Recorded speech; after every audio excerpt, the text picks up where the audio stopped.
Good morning. I'm just thinking, I think it's day 17, 18 of lockdown, total lockdown here in France, with just permission to go out once a day with a form that we have to carry, and only allowed to exercise, which can only really be walking within 1 kilometre of the house. No sign of that ending for quite some time yet. But just thinking, I can tell, or you can tell, length of time, probably by my hair. It's just getting ragged. However, I have got the trimmers ready. So if you, in one of my next videos, if you see me wearing a hat, you'll know it's all gone wrong. But now is probably the time to do it, given that there's still going to be a long period of lockdown. So there's time for it to recover if it's a real disaster. And I was thinking this morning about my neighbours, who are very special. I live in a hamlet with 5 houses, though one of the, well, actually 6 houses, a little tiny cupboard almost. And 2 of those are just lived in by people who come here during the summertime. So the main sort of hamlet, there are just 4 main households.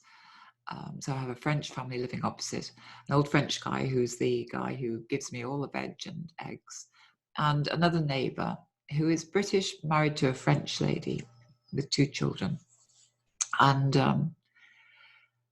most mornings when I get up, there will be a croissant, or more specifically, a pain au chocolat, which is like a croissant with chocolate in it, on my patio table.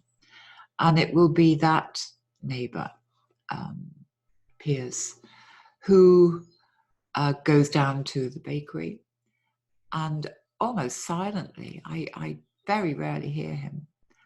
I'm assuming it's him. It could be the croissant fairy that lives at the bottom of the garden. Leaves a croissant, leaves a pain au chocolat on the table for me. And it's such a kind, thoughtful act. I mean, it's, you know, in France, it's very usual. That's the way we start the day. A message has just popped up for him as well, strangely, on my screen. So it's a very kind of significant way of saying, you know, good morning. And at the same time, I feel like, well, what can I do for them? And I do things for them. I do get some things. I was able to print off some stamps for them. I mean, little things. But I have great difficulty in, well, let me put that phone out of the way. I have great difficulty in receiving things, accepting things, without feeling that I've got to give something back. And yet I know, you know, all the quotes say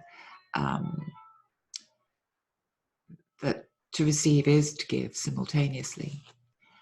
And then I extended that thought out into the context of receiving feedback. Feedback's a very instrumental part of the work that I do. Me getting it, me giving it. It's probably one of the main things that I do in my work. And of course, with NLP, it enables me to be very, very specific, to be able to study things in great detail, and therefore to give very precise feedback. And that was the emphasis that I used to put on it for a long, long time. It's like giving feedback and teaching people how to give feedback. And then very gradually I realized it was far more important to be able to receive it. And I've seen so many people, me included, struggle with receiving feedback. It does really help.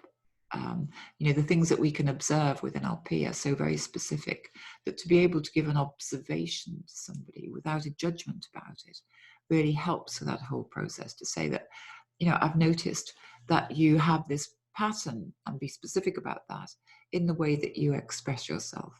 I've noticed that when you're talking about your goals, you talk about what you don't want rather than what you do want, for example.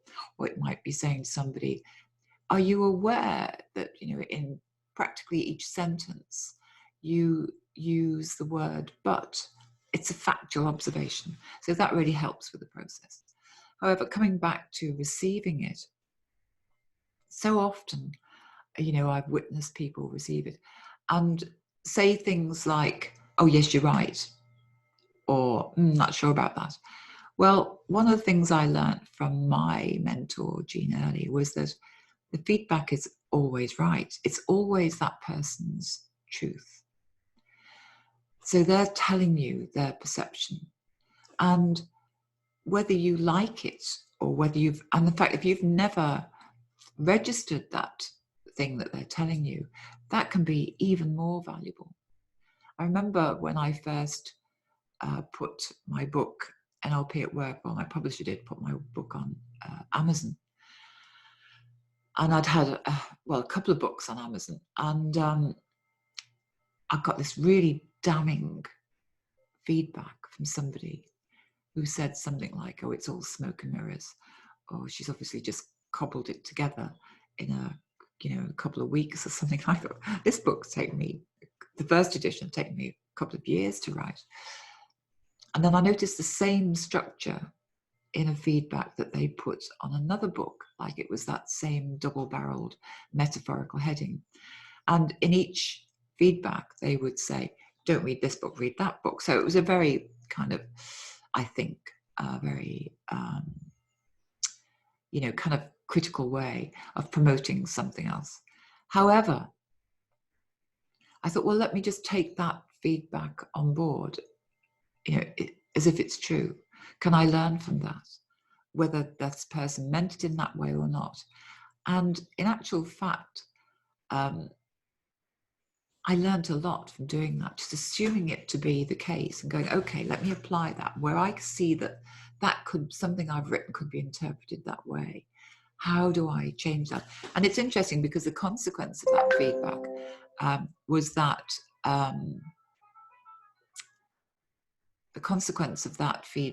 it's interesting because I just messaged my neighbour saying, would I like something from the shops that they're just going there? The consequence of that feedback was that I did actually put in far more personal examples than I had done previously. So there couldn't be something that was just cobbled from the internet. And I think that personal style has become kind of my trademark.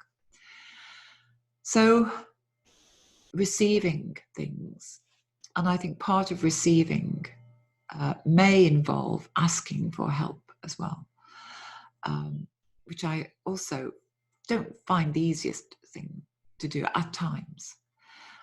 So to be able to ask for something, and it's very relevant in the context of what's happening, for example, with the Prime Minister in the UK at the moment, Boris Johnson, who's in intensive care.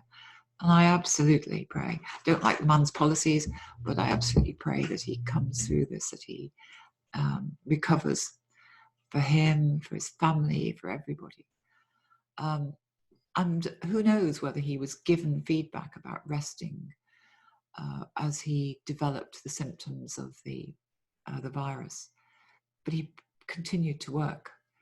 And I have a friend who really pushed me when she knew I had a cough to rest. And I'm very thankful to her for doing that and saying, look, you can have a kind of recovery, but don't be lulled into a false sense of security. Just keep resting until you absolutely know that you're through this. And I wonder if he found it difficult to accept that feedback. And the consequence is that he is now in a life-threatening position. So my question to you, which is typically how I've been finishing these videos, is how might you ask for help if you need it? What help is being offered or what feedback is being offered to you?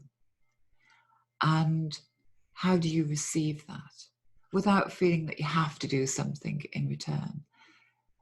Just receive and graciously and accept the love with which people are giving things. It's a very special quality. So I'm just going to see what my neighbour's offering to do for me, like going to shop, and I shall receive their offer of help